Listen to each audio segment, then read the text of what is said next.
Glórias a Deus. Glórias a Deus. Vou saudar os irmãos e as irmãs com a paz do nosso Senhor Jesus Cristo. Amém.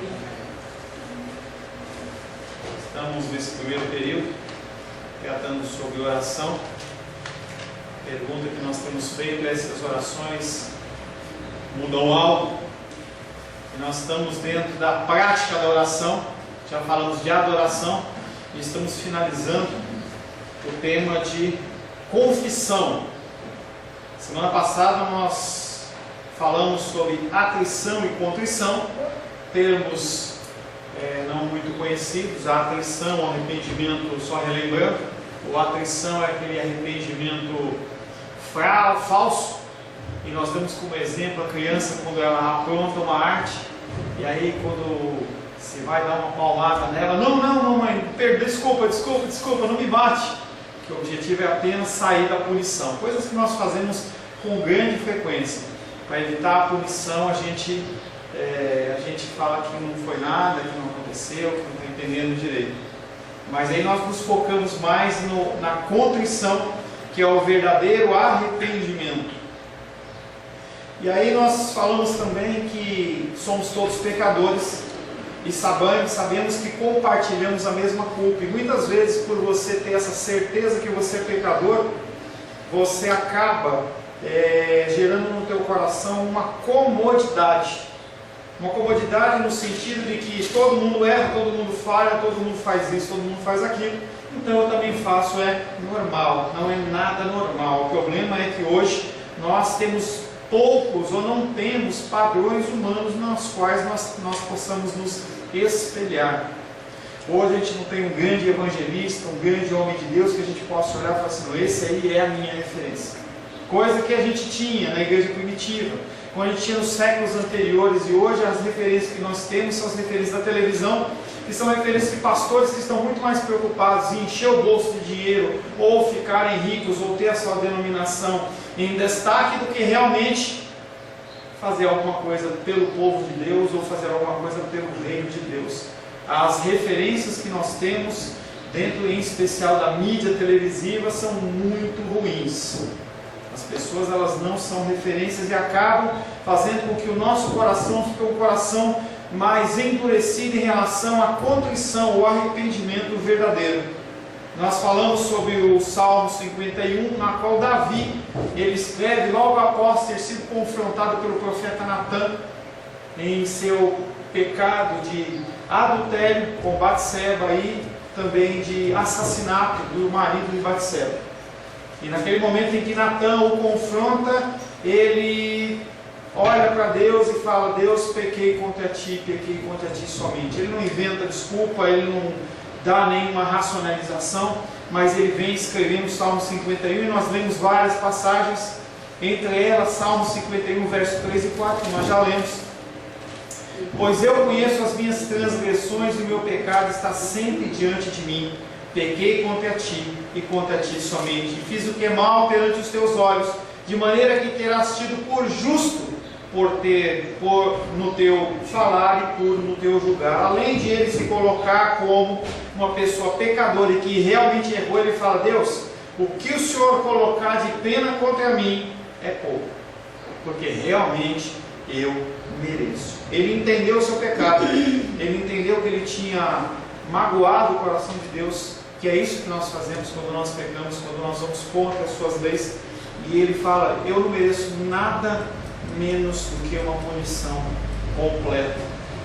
O problema é que nós muitas vezes olhamos o pecado nosso no máximo em relação ao nosso irmão. Se olhamos, nós olhamos para o nosso irmão, eu pequei, eu errei contra o irmão Cláudio, eu roubei 100 reais dele, eu fiz alguma coisa, falei mal dele, eu vou lá, peço desculpa, tento de alguma maneira corrigir, mas na verdade o relacionamento maior, o problema maior não é com os nossos irmãos, apesar que também faz parte, mas o problema maior é o nosso relacionamento com Deus. Quando nós pecamos, nós manchamos esse relacionamento. E quantas vezes nós esquecemos de inclusive pedir perdão ao Senhor? Nós podemos restaurar alguma coisa dentro do âmbito secular, dentro do âmbito horizontal entre os nossos irmãos, mas com Deus só contando com a sua graça e com a sua misericórdia. Todas as obras no mundo não podem apagar o pecado que você possa vir a fazer. E aí você olha a figura, por exemplo, de um traficante. Nós já falamos algumas vezes a respeito disso. Quando você vê os traficantes no morro, através da televisão, ou através das notícias, a gente pensa que eles são homens extremamente odiados no seu meio. São pessoas que fazem mal à comunidade, as pessoas não têm nenhum tipo de apreço e vivem naquela opressão, mas na verdade aqueles homens, eles acabam sendo muitas vezes o escape de uma grande quantidade de pessoas da comunidade, porque são pessoas que estão precisando de um remédio, estão precisando de um médico, estão precisando de algum auxílio, de um alimento, de um gás, e enquanto nós como igreja não alcançamos, aquelas pessoas acabam fazendo. O problema é a motivação. A motivação deles é realmente tentar aliviar o seu coração em relação a todo o mal que eles fazem para o resto da sociedade. E aqui a palavra de Deus diz que nem todas as boas obras que você venha fazer vão apagar a mácula do pecado. Já dei esse exemplo para vocês. Você sobe lá na torre de televisão, pega um travesseiro daqueles de pena de ganso, rasga ele, e aquelas penas começam a voar, e você se arrepende, você vai começar a catar aquelas penas. Você nunca vai conseguir recolher todas. O sentido do pecado é exatamente esse. Após que ele exerceu o poder dele, que é um poder de morte, ele só traz destruição. Não há como você tentar restaurar e fazer isso, que isso consiga ficar da mesma maneira. Acontece muito em relação ao adultério de casais. Quando o cônjuge, um dos cônjuges adultera, o relacionamento ele pode até voltar a acontecer, mas é aquele cristal que está rachadinho, está truncado, sempre vai ter aquela lembrança, sempre vai ter aquela dor marcada no coração. Nossa única esperança é ter o nosso pecado perdoado e coberto pela expiação do sacrifício de Jesus Cristo na cruz do Calvário. E aí nós finalizamos na semana passada lendo Salmo 51, vamos ler novamente para a gente retomar. Salmo 51, verso 16 e 17.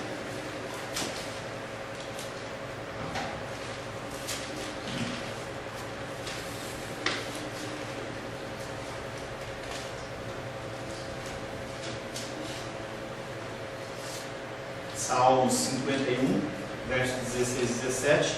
Alguém lê por gentileza?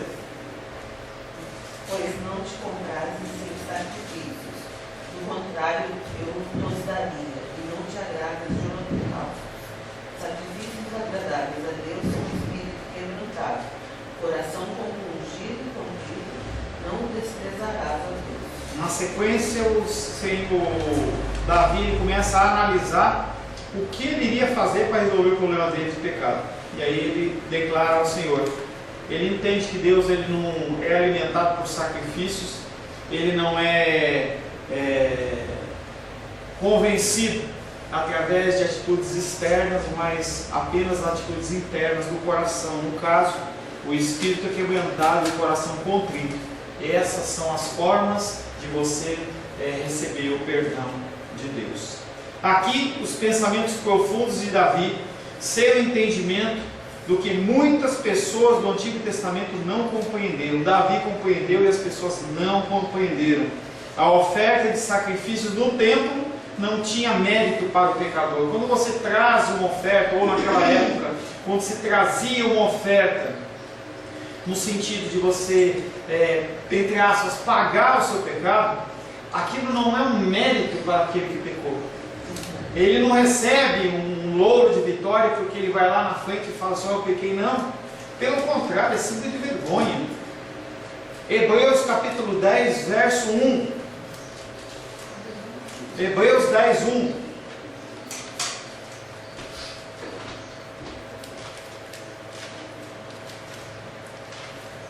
Vamos tentar ler cada uma, compor um pedaço. Hebreus 10, 1. Quem encontrou pode ler. Ora, visto que a lei tem sombras dos bens vindouros, não a imagem real das coisas, nunca jamais pode tornar perfeitos os ofertantes com os mesmos sacrifícios que, ano após ano, perpetuamente eles oferecem. E aí Hebreus está falando exatamente sobre isso. Se esse fato de você oferecer um sacrifício a Deus resolvesse realmente alguma coisa, as pessoas elas não tinham que voltar ano após ano para oferecer novos sacrifícios. A pessoa que oferece um sacrifício, ela não fica pura. Apenas aquele pecado foi expiado. Não há o sentido de que aquela pessoa que vai à frente ou vai levar o sacrifício, a gente tem que enxergar dentro da ótica do Antigo Testamento, porque hoje a gente não tem isso. Essa oferta pelo seu pecado não é algo que te santifica, mas é uma manifestação externa apenas de algo que você fez. Apenas isso. Os sacrifícios apontavam não para aquelas pessoas que estavam trazendo o sacrifício, e sim para o sacrifício perfeito de Cristo da cruz.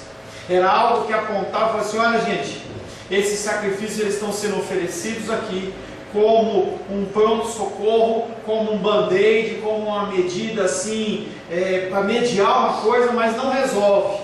O que resolve é o sacrifício de Cristo que vai vir por aí. Hebreus 10, 12.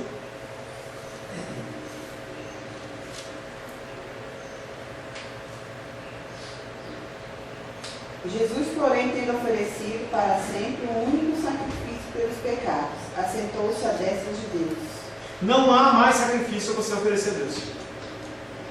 Você fazer uma coisa do tipo, vou fazer um jejum para ver se Deus me perdoa. Não existe esse tipo de coisa.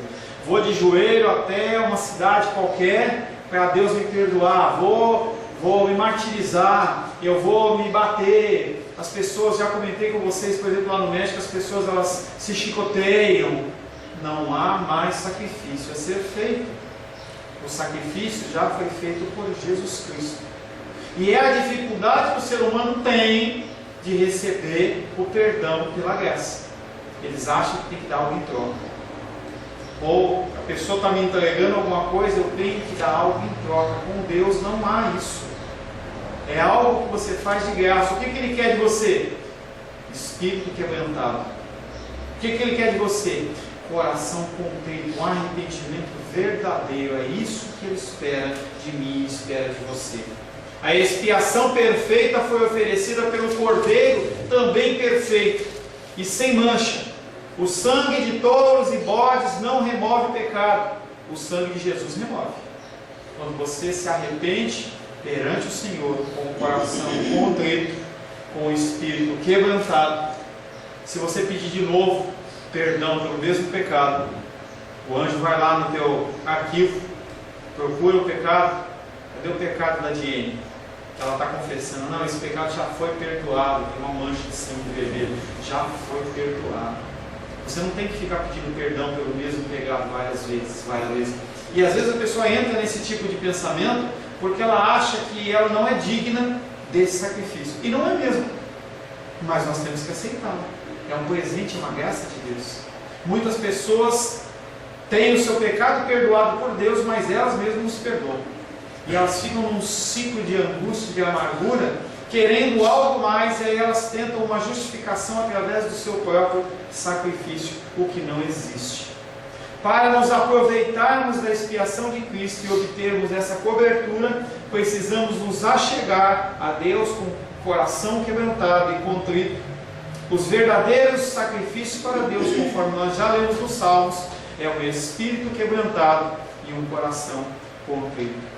Havia um importante elemento de surpresa na experiência do perdão de Davi. Ele havia rogado a Deus que purificasse o seu pecado e o tornasse limpo. Em certo sentido, o perdão nunca deve ser uma surpresa. Por que a gente se assusta com pessoas que se arrependem e são perdoadas? Às vezes a gente olha dentro da mídia pessoas que outrora um comportamento totalmente pervertido, totalmente distorcido, e aí você olha para a pessoa, ela numa posição mais certinha, e você fala: ontem estava desse jeito e hoje está esse. Como se nós pudéssemos ter a possibilidade de medir a salvação, a santificação da pessoa. Você não faz isso. Você olha para uma pessoa e fala assim: poxa, ontem o cara estava mentindo, ontem o cara estava roubando. Você vai vir dar o testemunho, é isso? Levantou assim, né? Ontem estava assim, ontem estava fazendo aquilo e agora está aí com essa cara de santo. E é assim mesmo. As pessoas, elas são tocadas pelo Senhor dentro da sua pecaminosidade em certos momentos, e a coisa da transformação muitas vezes é da água para o vinho. Talvez não tenha sido assim com você, mas isso acontece. O que acontece é que nós, dentro do nosso coração, nós entendemos que aquela pessoa ela ainda tem que caminhar comendo 1 quilo de sal por muito tempo para ela ser digna dessa salvação. Jesus Cristo, numa das parábolas, ele conta que um homem acordou cedo, ele tinha uma fazenda, e aquele homem, ele chegou, passou lá no centro da cidade, tinha algumas pessoas, ele chamou aqueles homens para trabalhar. Vocês querem trabalho? Queremos. Vamos trabalhar. Começaram a trabalhar às 6 horas da manhã. E aí, quando foi por volta das 10 da manhã, aquele homem passa de novo no centro da cidade e tinha homens lá parados. E ele chega para aqueles homens: por que vocês não estão trabalhando? Ninguém nos deu a oportunidade. Quer trabalhar? Vamos. Qual o salário? Não tem nada. Quando foi meio-dia, a mesma coisa. Quando foi 3 horas da tarde, a mesma coisa. E quando foi 6 horas da tarde, a mesma coisa. E as pessoas trabalharam.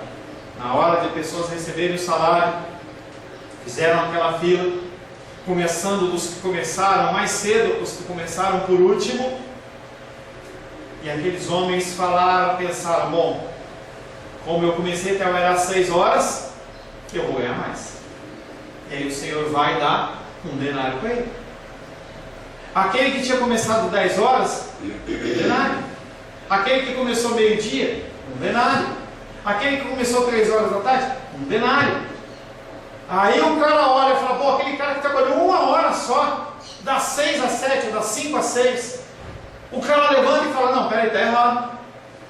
Eu trabalhei desde o começo do dia e o Senhor me pagou 1 denário. E essa pessoa trabalhou 1 hora, vai receber 1 denário. E aí o Senhor olha e fala assim: o que eu te combinei não foi 1 denário? Por que você está preocupado se eu vou dar mais para ele ou se eu não vou dar mais para ele? É muitas vezes o meu raciocínio, o seu raciocínio: pastor, eu estou na igreja fazem 10 anos, 15 anos, 20 anos, e eu venho, e eu oro, e eu leio, e eu jejuo, e eu busco. Agora o fulano está chegando aqui e ele participa da mesma festa? Participa da mesma festa. Pode ser que você, no dia do juízo, encontre pessoas salvas que você nunca pensou que aquelas pessoas fossem salvas. Tiveram uma vida desregrada, mas que em algum momento da vida, talvez no fim da vida, se arrependeram. Porque Deus não está preocupado com as suas obras ou com as minhas obras. Se Ele encontra na vida de uma pessoa um coração quebrantado e um espírito quebrantado, Ele aceita. Pessoas que podem estar vindo na tua cabeça agora, que tripudiam, falam mal do Evangelho, te magoam, te maltratam, com uma vida cristã totalmente desbalanceada, totalmente quebrada. Se essa pessoa se arrepender verdadeiramente, ela vai estar junto com o Senhor. Os verdadeiros sacrifícios para Deus são um coração quebrantado e um espírito contrito. Nunca devemos ficar surpresos quando Deus cumpre a sua palavra e perdoar aqueles que confessam os seus pecados. Deus cumpre as suas promessas, o homem não.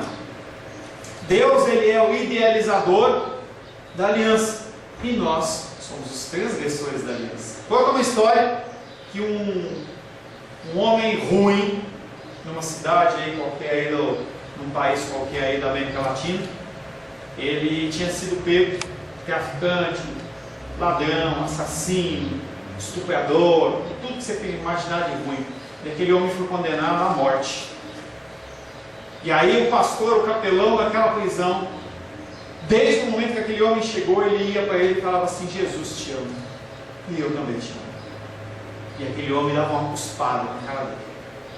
E isso aconteceu no primeiro dia, primeira semana, primeiro mês, até que aquele homem de alguma maneira ele foi tocado pelo Senhor. E aí ele manda chamar aquele pastor e fala assim: explica para mim aí esse negócio desse Jesus que me ama. Porque eu estou aqui há tanto tempo e todos os dias eu cuspo na sua cara e você continua voltando dia após dia após dia. Eu acho que esse amor aí que você está falando, ele pode ser verdadeiro. Conta para mim. E esse homem, ele não deixou de pagar a sua pena perante a sociedade, ele foi morto, mas antes ele se arrependeu. Ele se converteu dos seus pecados. E aí, em vez de ter qualquer livro de cabeceira, aquele homem ele tinha a palavra de Deus. E aí quando nós olhamos com os nossos corações, a gente fala assim: esse é perdoado? Não, ele tem que sofrer mais. Não funciona dessa maneira.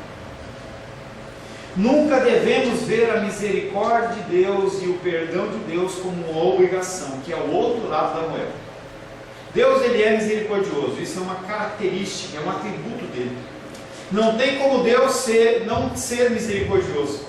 Não tem como Deus não ser justo. Não tem como Deus não ser verdadeiro. Não tem como Deus não ser fiel. Mas nós não temos que entender que essas coisas são obrigação de Deus. Muitas pessoas vão à presença de Deus com esse sentimento e esse pensamento: eu posso exigir de Deus que Ele faça A, B ou C. Um versículo que é usado comumente lá em Malaquias: fazei prova de mim, para ver se eu não farei, se eu não abrirei as portas dos céus. E as pessoas, elas acham que por elas cumprirem as suas obrigações de dízimos e ofertas, elas têm direito a exigir algo de Deus. Nós não temos direito a exigir nada de Deus, nada de Deus. Deus, ele está obrigado a ser amoroso?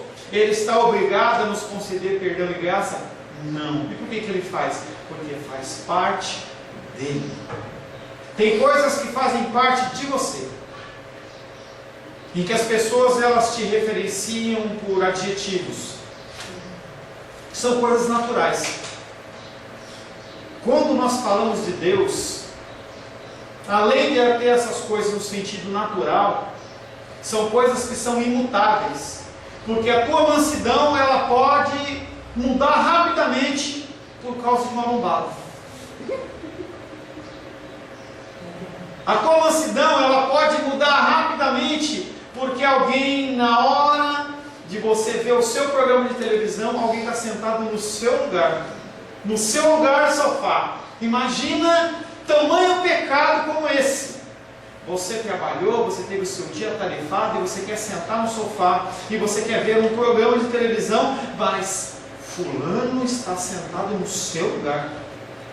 Pessoas fazem isso na igreja. E conforme a gente vai se formando com a igreja, a gente está com 3 anos já de convivência junto, a gente começa a observar que as pessoas, elas começam a sentar em lugares específicos.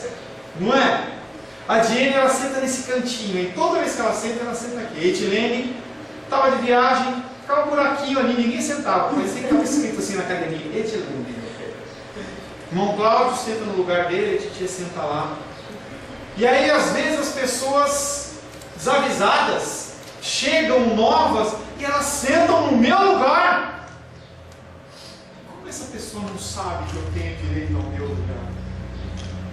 Gente, nossa mansidão e os nossos atributos, eles são mutáveis perante as situações. A sua espiritualidade, ela é medida perante coisas importantes e coisas pequenas. A de Deus não. Mas mesmo assim, nós não temos direito de exigir de Deus nada.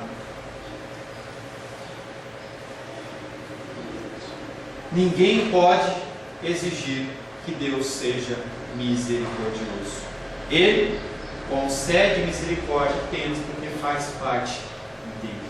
Nós estamos estudando na segunda parte o Sermão do Monte. E dentro do Sermão do Monte nós temos falado de atributos. Atributos esses que nós temos que perseguir, para que eles façam parte da nossa vida e da nossa existência. Hoje nós vamos estar entrando num outro. Bem-aventurados os limpos de coração. Dá até vontade de você pegar a sua Bíblia, fechar e ir embora. Porque uma coisa que nós não somos são limpos de coração.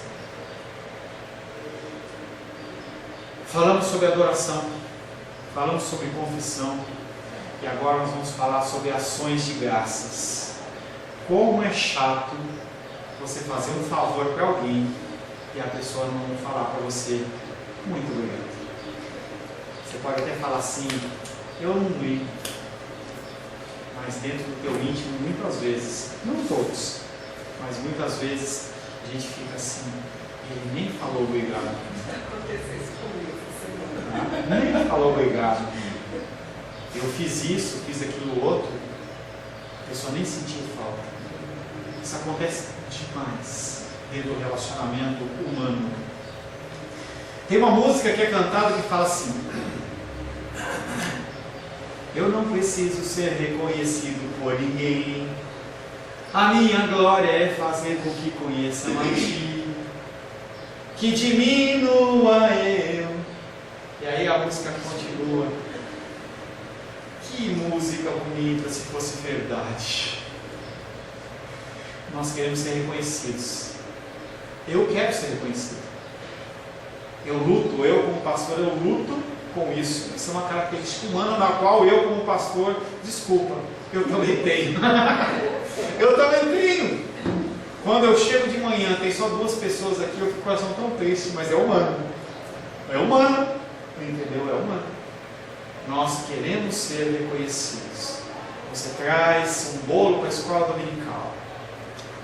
Se ninguém falasse, quem fez esse bolo?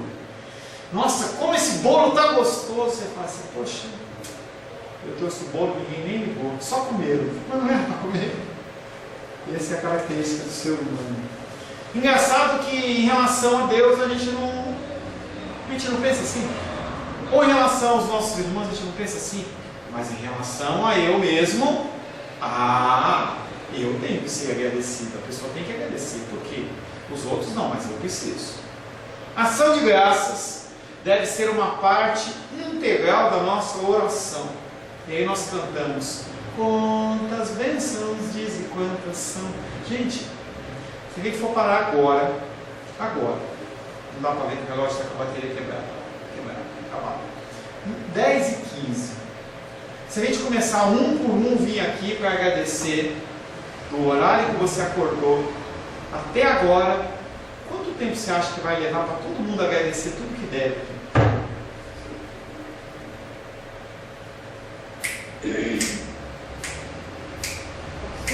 Não vai agradecer só pelas coisas normais, não. Estou falando de tudo. Tudo. Até saúde. Se você começar a olhar, segura o coração. Se você começar a analisar qualquer parte do seu organismo, e você começar a lembrar de glândulas, de lembrar de órgãos, se você lembrar que se o teu sangue, eu tenho acompanhado pela pressão da titia, se o teu sangue ele subir, aí a pressão dele para uns 15, 16, 17, você vai começar a ficar ruimzão, ou se cai muito, você começa a ficar grog, já era motivo para você não estar aqui. Fala. É assim, se nós, a igreja, tivéssemos oportunidade de falar, cada um dizer o que sente, seria assim um culto bem demorado, mas seria um culto assim, na liberdade do Espírito, né? Para cada um botar para fora aquilo que tem dentro. Eu vou dizer só, acho que a gente varava muito. Se é que nós... Você está muito modesta. Está muito modesta, porque eu acho que a gente deve, se você a pessoa começar a se conscientizar das coisas, a gente ia passar a semana aqui. Mas se é que nós, quando tivéssemos essa oportunidade, faríamos o que a gente muitas vezes tem vontade de fazer e não faz porque o tempo é bem pequeno. A pergunta que eu faço é, desde quando a gente não tem oportunidade para isso? Não, a gente tem, mas é que nós somos, eu vou dizer a palavra assim, bem pesada, relapsos. Eu diria pior ainda, a gente minimiza a bênção do Senhor. Quantos aqui, não precisa levantar a mão nem abaixar a cabeça, ficar com vergonha, mas quantos de vocês aqui, ao acordar, falam: Senhor, muito obrigado por esse dia de vida? Você levanta, pula, vai tomar teu café, vai fazer as coisas, porque a gente acha que é normal. A gente volta no misericordioso lá atrás, a gente acha que é obrigação de Deus nos levantar, ou é uma coisa normal. É normal você ter comida, é normal você ter transporte, é normal você abrir o teu armário e ter a roupa, é normal você ter vários calçados, é normal. É normal. É normal você que usa óculos, ter um óculos para você usar. Normal. É normal. É normal eu ter água encanada. Eu estava vendo um negócio de uma cidade no interior sei lá do norte. E o cara falando que interior do estado do Rio de Janeiro, em que eles eram alicerçados dentro dos royalties do petróleo, e a cidade ela começou a crescer nesse aspecto. O que aconteceu foi que, ao acabar essa entrada de dinheiro, a cidade começou a perder recursos, e aí o sistema de CAESB deles lá não funciona, e aquele homem não tem água encanada. Para ele não é normal. Pastor, 2016, estado do Rio de Janeiro, não é Piauí, não é o Ceará, no sertão. Rio de Janeiro, uma cidade habitada, não tem água encanada? Não tem água encanada.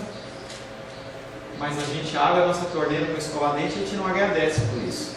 A gente acha que é normal. Agora, tem um ditado que diz assim: eu só sinto falta quando eu não tenho.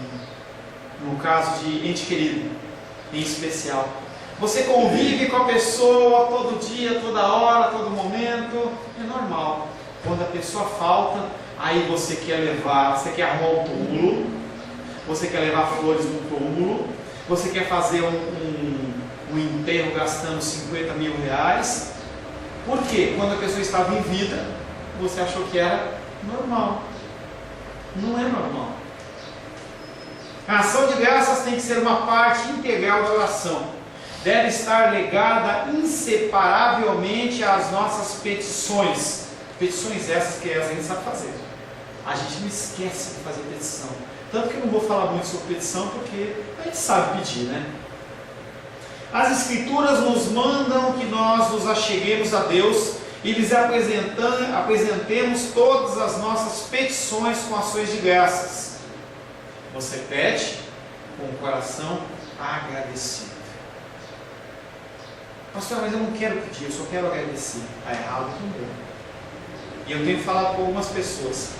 Tanto o pedir como o agradecer são elementos bíblicos de uma oração. Você tem que ser grato, mas você tem que pedir. Mas pastor, por que eu vou pedir se Deus já sabe? Porque Ele está mandando.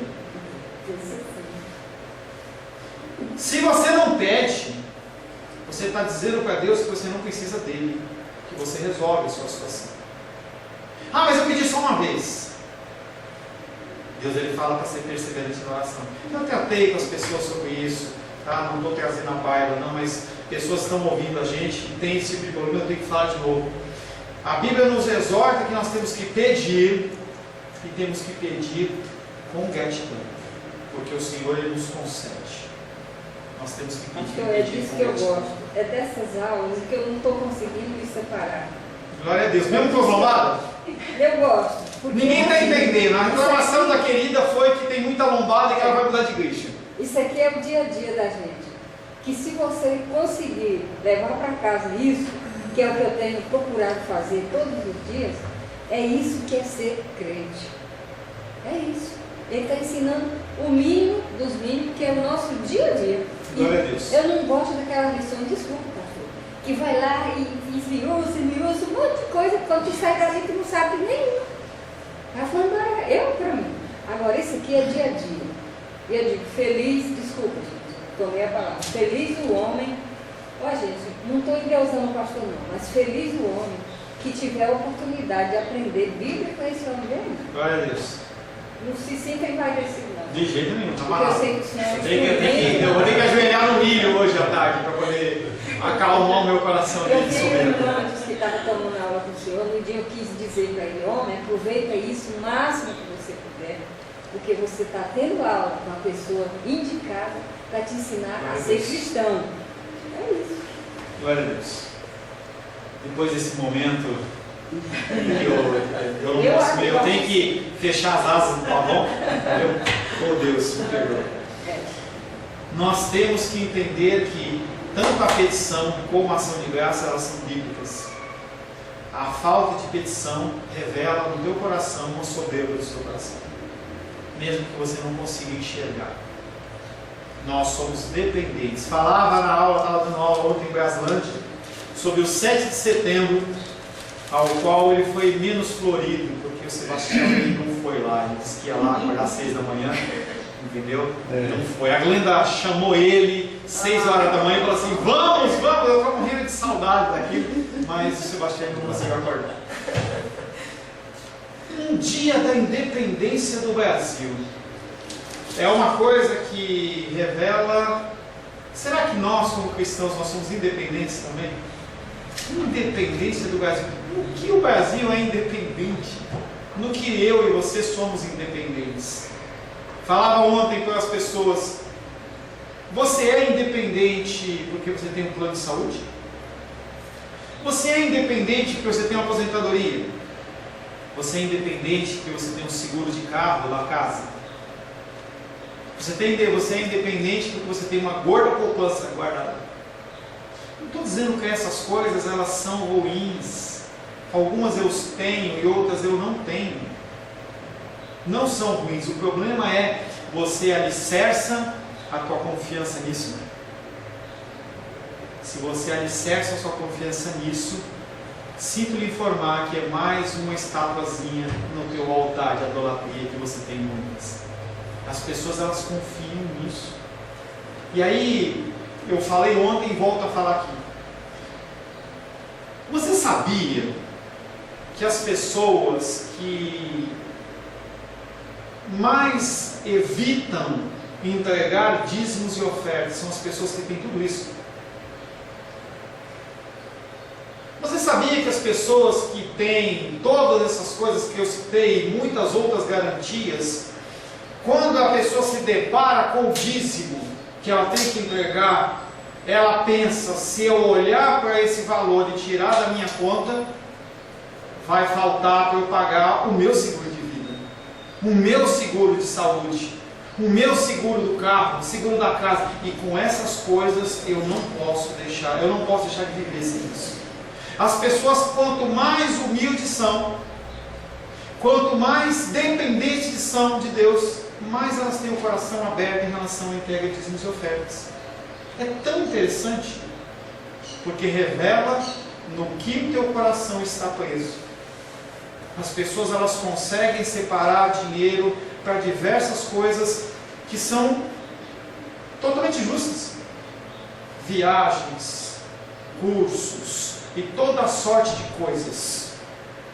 Mas quando fala do dízimo e da oferta, a pessoa fala: isso não, eu não posso fazer isso.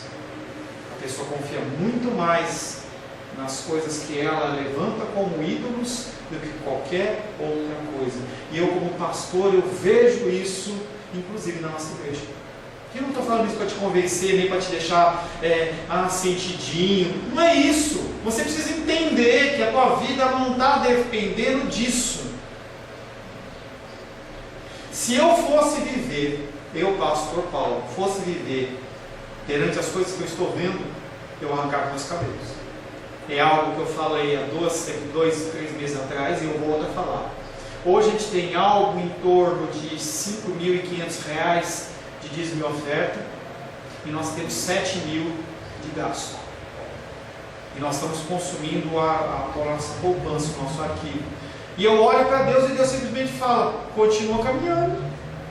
Eu não posso pôr a minha confiança em você na minha vida, senão eu não consigo exercer o meu ministério. E aí, quando eu vejo esse tipo de situação, eu falo: preciso continuar falando. É por isso que eu estou falando agora. Se nós, como corpo, como igreja, nós entendêssemos isso, eu creio que a gente sairia de muitos nós que nós entramos, mas a pessoa não dá o passo de fé, porque ela acha que ela tem que resolver a situação dela primeiro, para depois ela entregar o dízimo. É uma realidade. Quarta-feira, eu estava vendo na televisão a pregação, né? E o pastor pediu 100 mil ou 100 reais, e a igreja é grande, muita gente. Ele pediu 100 reais para a construção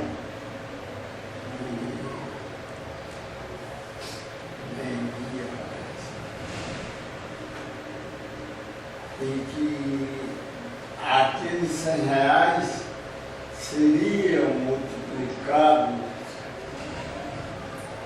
por muito mais daquilo que Eu não vou nunca falar isso para você. Dá 100 reais que Deus vai multiplicar. Não vou falar isso. A palavra de Deus está dizendo isso. Você não pode dar no sentido de troca. Se você está querendo dar em sentido de troca, guarde o seu dinheiro para você. Deus não precisa do seu dinheiro. Afinal de contas, Deus é o Deus do ouro e do que, irmão Cláudio? Deus do ouro e da... Nosso Deus é o Deus do ouro e da... Ele não precisa do seu dinheiro. Você acha que eu vou ser obrigado a chegar aqui para você? Você está esperando que eu vou falar isso? Eu não vou falar. Olha, dá 100 aí que Deus vai te dar 1000. Não vai. Não vou falar isso. Voltando à nossa ação de graças. As Escrituras nos mandam que nos acheguemos a Deus e lhe apresentemos todas as nossas petições com ações de graças. A ação de graça é um reconhecimento do que Deus tem feito, de quem Deus é. Salmos 103:2. Salmos 103, verso 2.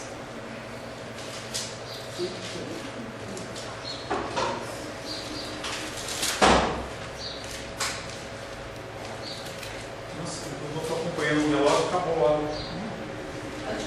Pode. Bendize o Senhor, ó minha alma, e não esqueças nenhum de seus benefícios. Tá? E aí o salmista está falando para si mesmo, para a própria alma. Glorifica a Deus e não esqueça de tudo que Ele tem feito por você. Ele fala em primeira pessoa. Ingratidão é um problema sério. As Escrituras nos falam muito sobre ela. O não ser grato, e eu finalizo a aula de hoje. É 10h30 mesmo?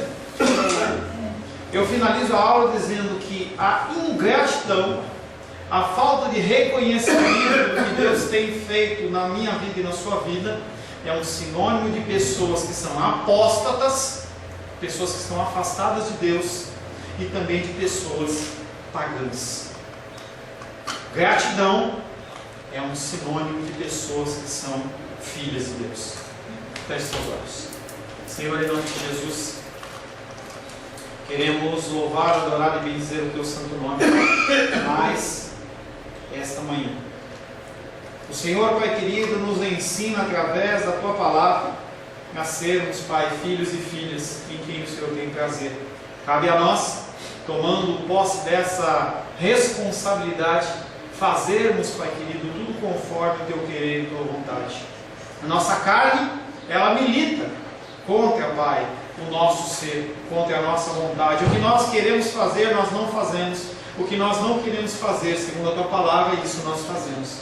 E nós precisamos que o Senhor nos ajude, que o Senhor possa continuar sendo misericordioso conosco, para que nós possamos ser encontrados naquele dia como servos bons que o Senhor tem prazer, e que ainda em vida nós possamos, Pai, através das nossas vidas, revelar a Tua graça e a Tua glória, em nome de Jesus. Amém.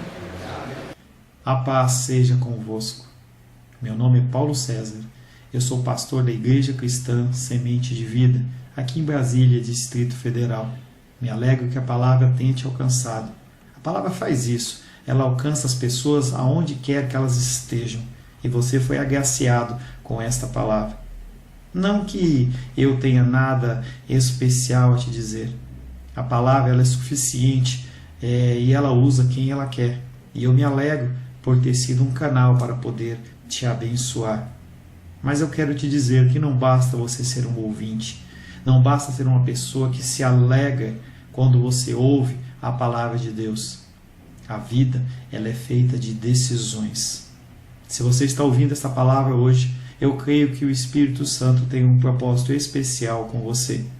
Muito mais do que prosperidade, muito mais do que uma cura física, uma cura emocional ou espiritual, Ele quer te alcançar para a vida eterna.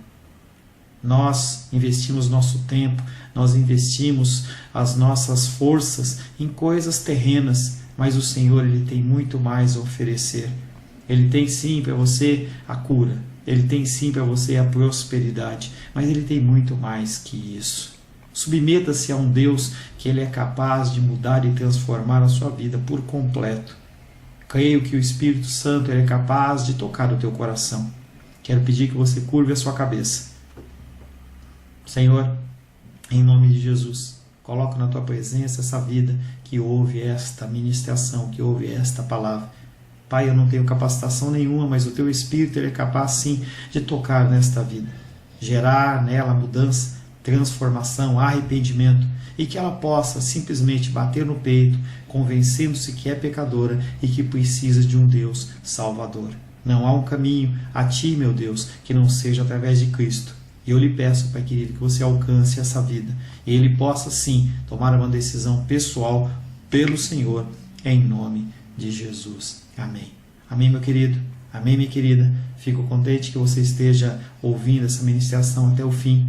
E peço que você não se limite a ouvir os cultos pela internet. Você procure perto da sua casa uma igreja, um lugar que proclame a palavra do Senhor. Eu oro para que o Espírito Santo te direcione nessa busca, porque muita coisa tem sido oferecida que não é o Evangelho.